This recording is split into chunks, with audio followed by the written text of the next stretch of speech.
Olá, estamos aqui no podcast Meu Curso e hoje o tema é métodos extrajudiciais de solução de conflito. E para falar sobre esse tema, nós temos aqui o professor Márcio, que também é coordenador da pós-graduação do Meu Curso. Olá, professor, tudo bem? Eu tô ótimo, Carmen. E você, como é que vai? Tudo bem também. Muito feliz aqui de estar conversando com você sobre esse tema tão interessante, né?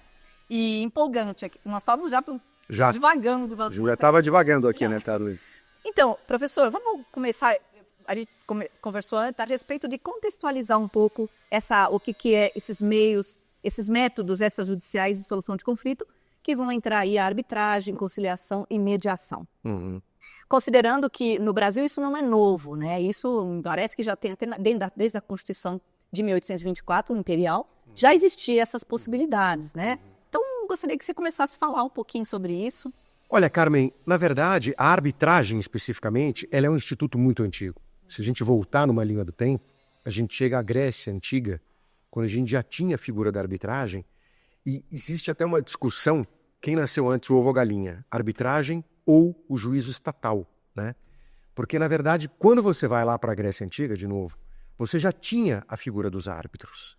E com o desenvolvimento do tempo, você começa a ver, nessa linha da história, que também o juízo estatal, esse contencioso forense que a gente chama hoje, ele havia em paralelo à arbitragem. Então, muito embora seja um instituto muito antigo, no Brasil, a arbitragem especificamente, ela chegou forte quando? Em 1996. Com a Lei 9.307, que foi promulgada no Brasil lá em 1996. E mesmo assim, ela engatinhava. Por quê? Porque não havia muita confiança ainda nesse instituto. Por quê? Porque ainda muito se discutia se era uma jurisdição, se não era uma jurisdição e, sobretudo, se era um instituto constitucional. Se a nossa Constituição, lá nos incisos do artigo 5º da Constituição, falava que todo mundo deve ter o livre acesso ao judiciário, isso não tornava a arbitragem contratada entre as partes como algo inconstitucional. Mas em 2001, o Supremo Tribunal Federal, que era o órgão competente à época para o quê? Para homologar sentenças estrangeiras, ao homologar ou ao analisar um processo de homologação de uma sentença arbitral estrangeira proveniente da Espanha, decidiu, num determinado momento, lá no obter dictum da sua decisão, decidiu o quê? Decidiu que sim, a arbitragem é um instituto constitucional. E daí, esse instituto pegou força, né? Tomou robustez. Na verdade, eu falo aqui da arbitragem, mas você está falando da arbitragem, da conciliação, da negociação, da mediação, que são institutos, paralelamente à arbitragem, extrajudiciais de solução de conflito. Ou alguns são autocompositivos, como a mediação, conciliação e a negociação, e a arbitragem que é heterocompositiva, e todos eles andando de mãos dadas, né? E é interessante porque nós estamos falando também a respeito da formação do advogado, né? Do advogado não, do operador do direito, que vem da faculdade de Direito e que desde muito tempo nós não temos esse hábito de conciliação, mediação, arbitragem, né? E até nós contextualizamos o povo brasileiro, né? Porque o direito nasce também dos costumes e tudo. Da sociedade. E é interessante porque nós temos um povo que é extremamente conciliador, adora resolver problema de todo mundo, é mediador, não, eu vou resolver teu problema com o outro. E ao mesmo tempo que temos esse público, nós temos também as pessoas do litígio, né? De uma forma ou de outra, de repente já está querendo brigar, ou o famoso barraco e tudo mais. Então é uma diferença muito grande. E nós, como operadores de direito, nós viemos da universidade que não tinha esse incentivo da conciliação. Nós aprendemos técnica de litígio, e não técnica de mediação, de negociação, de nada. Então isso também é uma... Carmen, eu costumo dizer nas aulas que eu dou de métodos de solução de conflitos, esses métodos todos são chamados de métodos adequados de solução de conflitos, né? Não mais métodos alternativos, para não se falar que são métodos secundariamente aplicados em relação ao contencioso, ao judiciário estatal, ao juízo estatal. Eu costumo dizer nessas aulas que antigamente, quando a gente estava na faculdade, na nossa época sobretudo, né? Não vamos ver falar tempo, né, Carmen? Mas na nossa época era muito comum a gente falar que o bom advogado era aquele advogado que tinha sangue nos olhos, né? Então, esse advogado, sangue nos olhos, era um advogado bom porque ele vinha, como você disse, preparado para um contencioso e forte. O que hoje em dia é um bom advogado?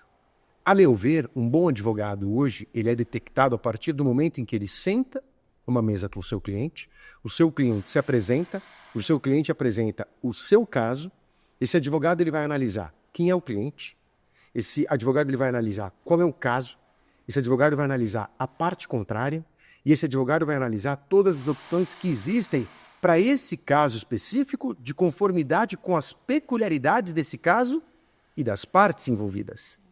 Esse é o bom advogado. Até porque falar que bom advogado é um advogado que tenha feito uma boa faculdade, que tenha feito um mestrado, um doutorado, hoje se nós levantarmos números, o número de advogados que nós temos no Brasil hoje em dia Sim. é gigantesco. Proporcionalmente, nós temos um número de advogados por cabeça de jurisdicionados aqui no Brasil muito maior do que nós temos nos Estados Unidos, na Índia, lugares onde a população é ainda maior do que a população brasileira. Sim. Então, na verdade, nós temos que ter uma formação de advogados, ou como você diz, operadores de direito, no sentido de que não há somente um contencioso para se trabalhar. Seja um contencioso estatal, forense, seja um contencioso arbitral. Nós temos também o quê? Mediação, negociação, conciliação.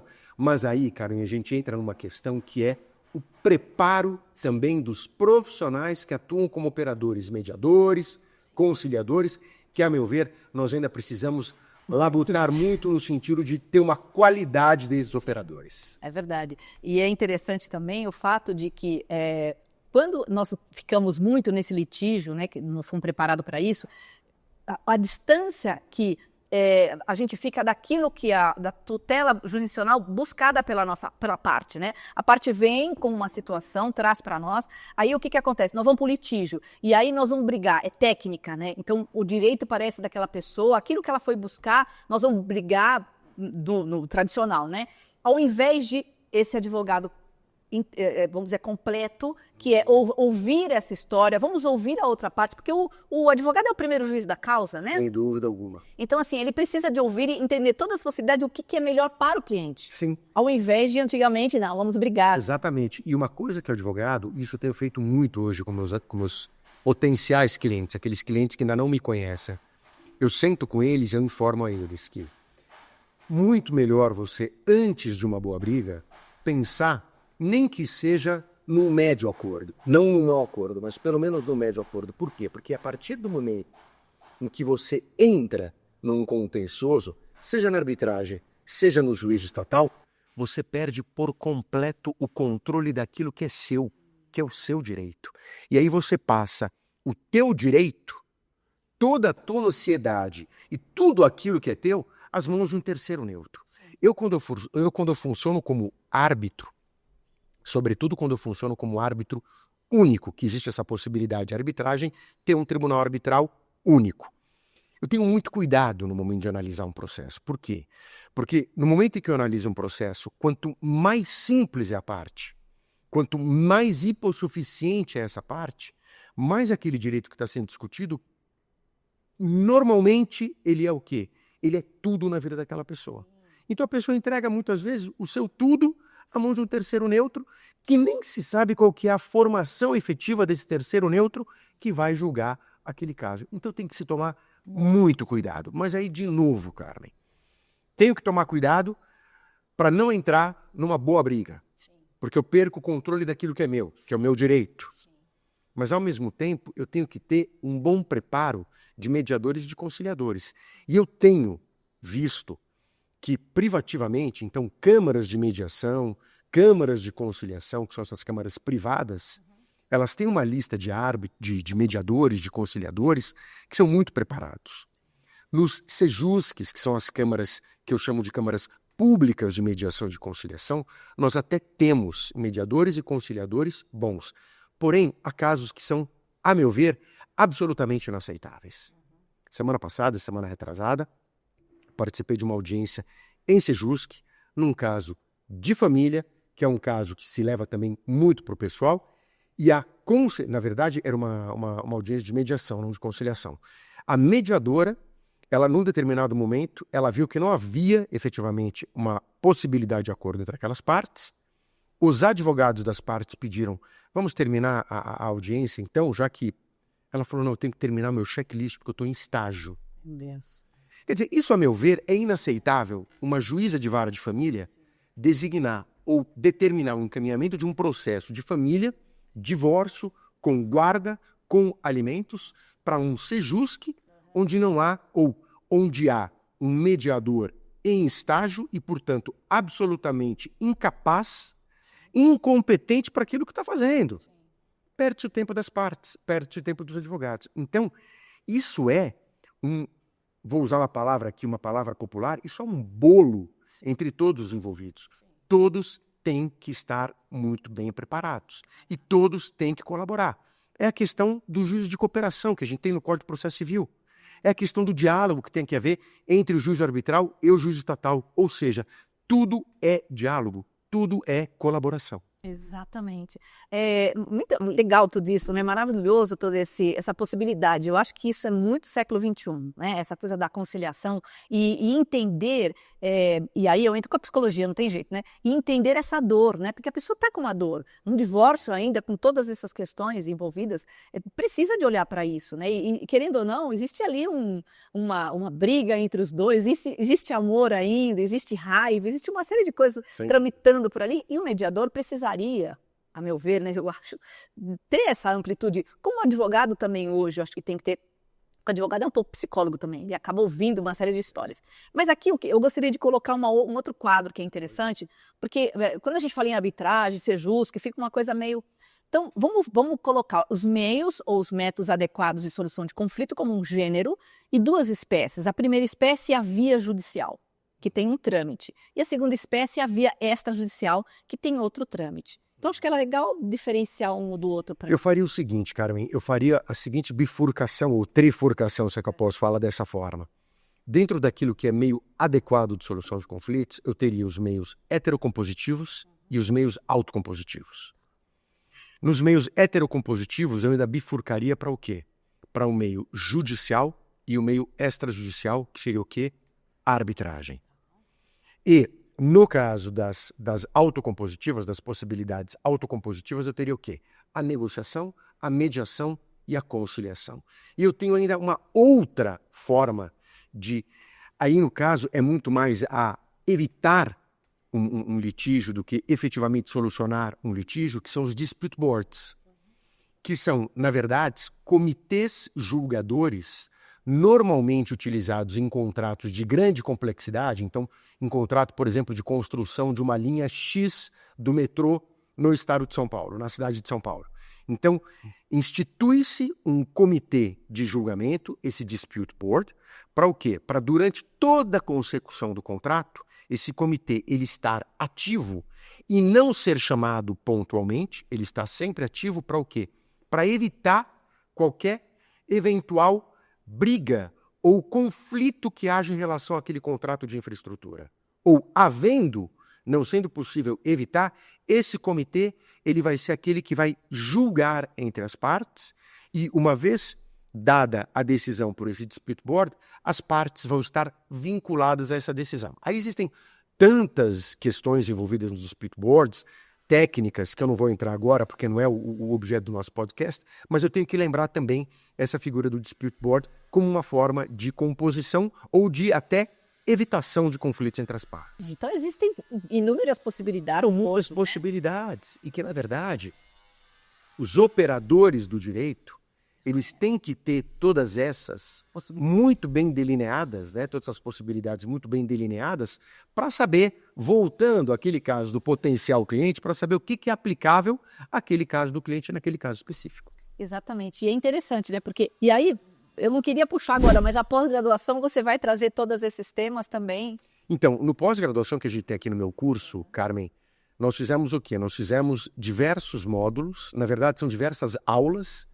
Eu não me lembro se são 10 ou 15 aulas ao todo, nos módulos ou no módulo, e eu convidei diversos professores mestres, doutores, atuantes na área.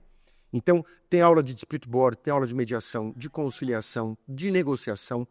Em arbitragem, tem diversas aulas para se trabalhar todo o procedimento arbitral, todo o rito do processo arbitral. Então, nessa pós-graduação que nós temos aqui no meu curso, nós trazemos tudo isso. E eu, na verdade, eu falo aqui, eu faço um apelo para a direção do meu curso. Marco Antônio, Darlan, Cris, por favor, vamos fazer um módulo presencial. Por favor. E é verdade, né? Presencial não existe. Tem aquela coisa da bom, né? energia, você capta na hora, a pessoa tem lá dúvida na hora, você vai sanar a dúvida na hora. Não aquela... Sem dúvida. Porque no online você não presta atenção, online você distrai demais. Muitas vezes pode distrair, dar a sua pausa, vai fazer alguma coisa, perder um pouco o contato com a matéria. E aqui, eu acho que o presencial é o olho no olho. Isso é muito importante, porque muitas vezes, a gente como professor, a gente nota que o aluno está com dúvida, mas ele está com vergonha, com timidez de perguntar. E aí a gente consegue puxar de uma forma humana aquela dúvida e o aluno sai aliviado de uma aula presencial. É verdade. É o que me parece. E aí é interessante todos esses temas que você está trazendo, e isso serve para nós, para a advocacia. Sim. Porque numa audiência, querido, não é uma mediação, é uma negociação, é algo que você precisa ter esse conhecimento, né? Carmen, é muito interessante esse ponto que você está tocando, porque isso me faz lembrar.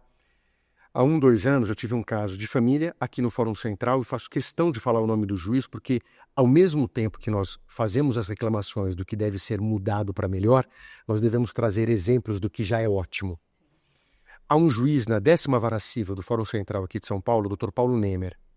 Ele tem uma habilidade para atuar com os casais, principalmente aqueles casais que normalmente é o que acontece, né? A área de família não é muito a minha área. Eu acabo atuando de vez em quando, mas não é a minha área efetiva.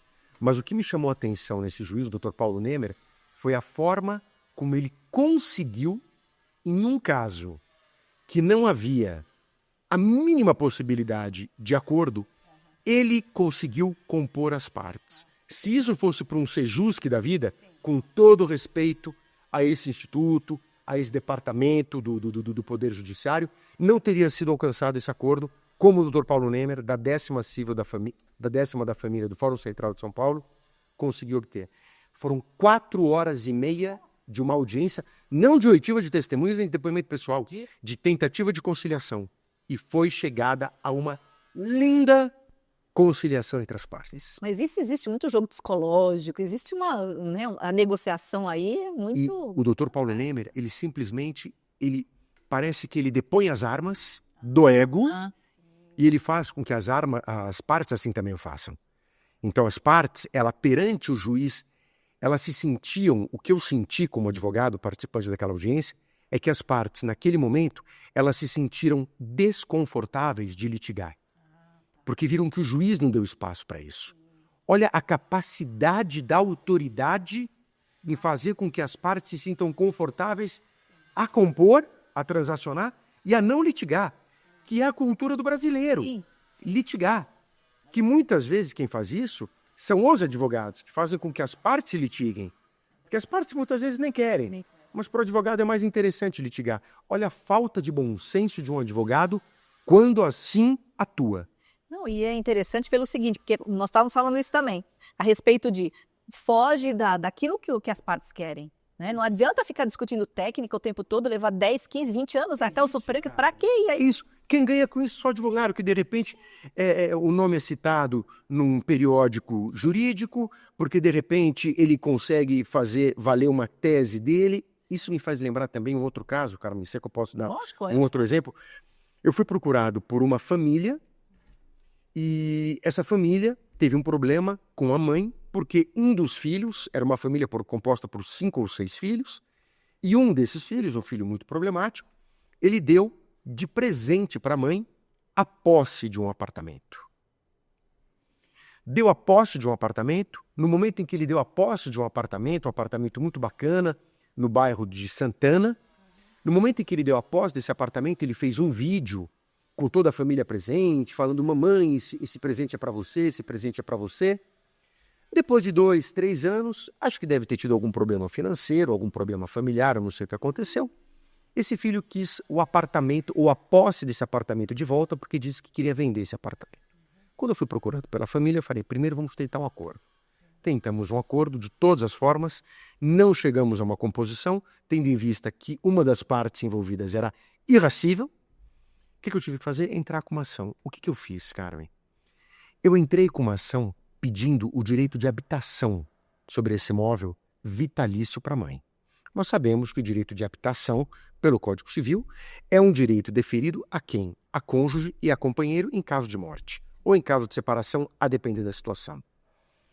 Quando eu entrei com essa ação, eu achei uma tese absolutamente interessante para chegar até o STJ, que é o tribunal tido como tribunal e chamado Tribunal da Cidadania, porque eu achei que essa tese poderia ser encampada pelo STJ. Se eu fosse o advogado de egos, Carmen, o que eu gostaria de fazer? Deixar isso chegar até o STJ para tentar lançar uma tese nova, trazer uma nova tese à tona. Mas mesmo durante todo o trâmite do processo, ainda em primeira instância, tanto eu fiz que eu consegui fazer uma composição que foi ganha-ganha. Foi ótimo para ambas as partes. Ponto, celebramos o contrato, ponto final. Hoje, temos sendo discutido uma tese que vingou no STJ de direito de habitação ao descendente vulnerável. Ou seja, uma abertura desse direito de habitação, ou seja, uma interpretação alargada desse direito de habitação, o que poderia ter acontecido num caso meu. Sim. Se eu fosse um advogado que quisesse ter essa... Então, realmente estou trazendo à tona, porque como um exemplo de como nós devemos proceder como operadores do direito, principalmente como advogados. Sim, com certeza. E direito de família é algo que não tem como, né? Eu acho que é o direito que mais necessita da humanidade. E eu penso, assim, que embora o direito seja da área de humanas, eu vejo que há uma desumanidade muito grande dentro do direito, né? Por conta dessa luta de ego, né? O império da arrogância, vamos dizer assim, né? Eu sou uma... É muito interessante. Eu me lembro, nossa, muitas vezes. Então, você é chamado a brigar, né? E quando você tenta ser um conciliador, a pessoa parece que te despreza ou te menospreza por conta de que você não quer brigar. E, na verdade, Carmen, dentro daquilo que a gente conversou, que quando você deixa de compor e você passa para um método heterocompositivo de solução do teu conflito, você perde a disponibilidade sobre o teu direito. E, portanto, isso passa para quem? Para os advogados e para o juiz. E aqui eu faço um parênteses, a diferença entre o advogado e o médico. Sim. O médico, a gente vai ao médico, fala do nosso problema, entrega esse problema para o médico prescreve uma solução, um processo para a solução, e nós voltamos para casa com o problema e com o remédio que nós temos que tomar. Quando nós vamos ao advogado, nós entregamos o nosso problema para o advogado e vamos embora sem o problema. O problema fica com o advogado. Então, no momento em que eu perco a autonomia sobre o meu direito e eu passo para o advogado, muitas vezes o advogado acha que a melhor forma dele defender o meu direito é brigando de todas as formas e exclusivamente da forma técnica, como você, Carmen, apontou. Foge-se da humanidade, do humanismo, perde-se o controle, fica só no técnico e com isso muitas vezes eu acabo perdendo o direito. Por quê? Porque simplesmente eu me perco na estratégia. Sim. Eu, advogado, me perco na estratégia. Então, é por isso que é muito importante que haja o diálogo entre advogados, promotores, advogados públicos, procuradores do município, procuradores da Fazenda Nacional, juízes, desembargadores, ministros, árbitros, mediadores, conciliadores. Todos têm que ter uma mesma forma, pelo menos o mesmo horizonte à sua frente. Por quê? Para que o diálogo seja possível. E um objetivo comum, que é exatamente auxiliar. E propósito comum, objetivo comum. Os desmandos, ou sei lá, os desacordos que as pessoas têm. Eu acho que essa é a finalidade maior. Mas penso também o seguinte, eu acho que tem que ter vamos na base. Né? Eu acho que a universidade ela tem um papel importante nisso hoje. Sim.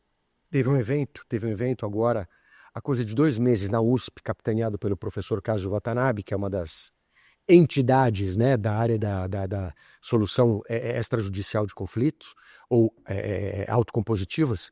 Teve esse evento com participação da doutora Valéria Lagrasta, professor Kazuo Watanabe, Marco Lorenzini, e o que se discutiu na mesa da qual eu participei foi exatamente o ensino jurídico frente aos métodos autocompositivos de solução de conflitos. Como que o ensino jurídico deve se adaptar a essa realidade atual? Fantástico. Eu acho que isso aí precisa de ser falado. Divulgado. Porque senão vai continuar sendo operadores de direito. E aí os operadores de direito vindo da faculdade, eles vão para todos esses cargos que você falou anteriormente e que ainda continuam no litígio.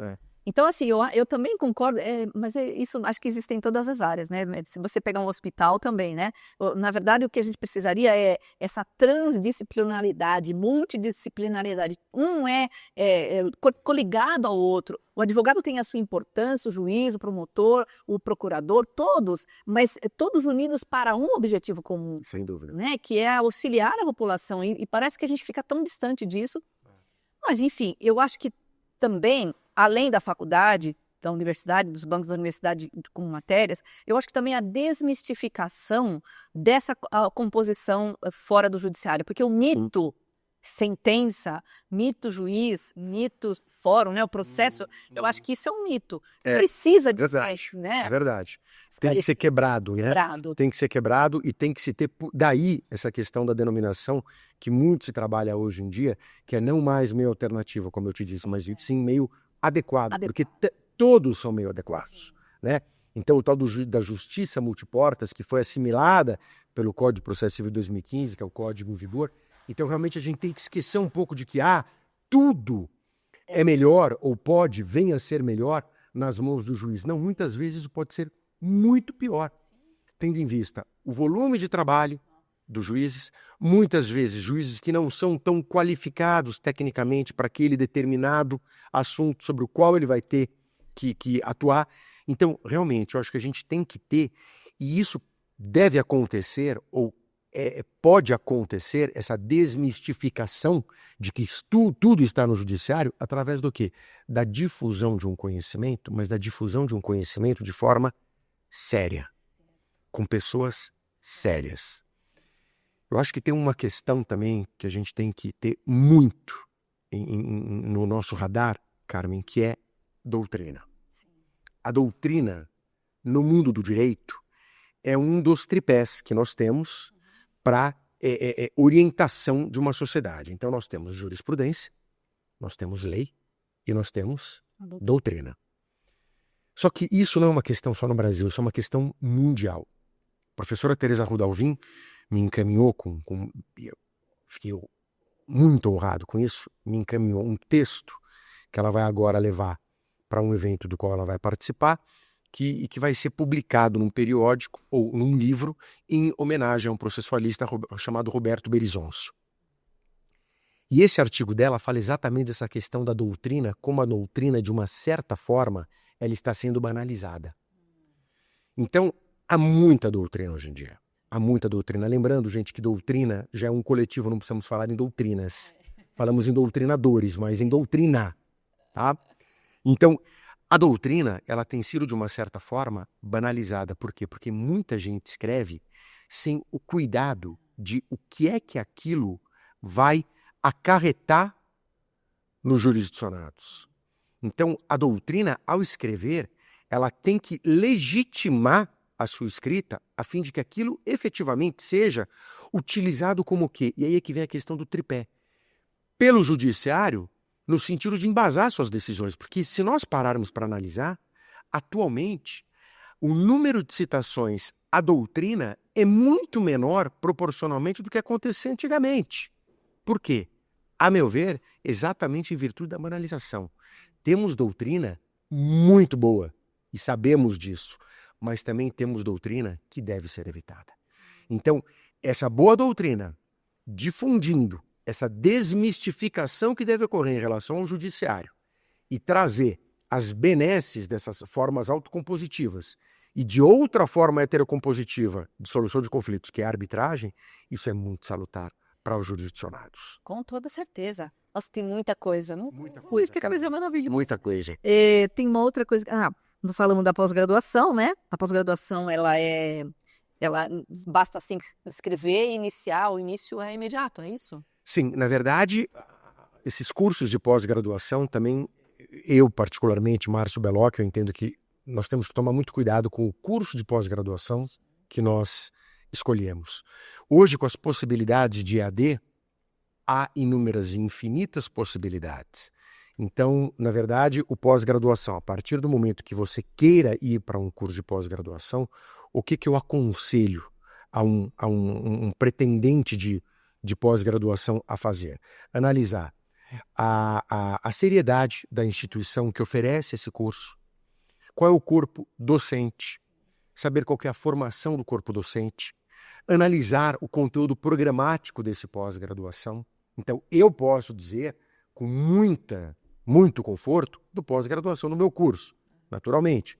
Há outros pós-graduação, COGEAI, da PUC de São Paulo também, é um outro, porque também eu dou aula lá, então eu conheço o corpo docente, assim como há tantos outros sérios e bons programas de pós-graduação pelo Brasil afora. E hoje é muito mais fácil fazer um curso de pós-graduação. Por quê? Porque muitos deles, inúmeros, são oferecidos online. Então, aqui no meu curso, há diversos alunos que são de fora de São Paulo. Sim. No COGEAI da PUC de São Paulo, há diversos que são de fora de São Paulo. Muito embora eu, mais uma vez, sou muito favorável a cursos presenciais. Também, ou que ao menos sejam híbridos, uma parte presencial, uma parte à distância. Mas, efetivamente, eu acho que deve haver uma análise antes para se saber a seriedade e o conteúdo desse programa de pós-graduação. Eu vi que também vocês fazem uma parte prática nesse curso, vocês terão uma... Também. No nosso curso, aqui do meu curso de meios adequados, nós temos conversas com... Eu tive conversa com secretária de Câmara de Arbitragem, eu tive conversa com o professor Kazu Watanabe, eu tive conversa com o professor Rogério Tucci, em forma de entrevista, como um podcast aqui como nós estamos tendo, para o quê? Para trazer uma praticidade maior e não meramente uma apresentação teórica daquilo que é arbitragem, como funciona dispute board, mediação, conciliação, negociação.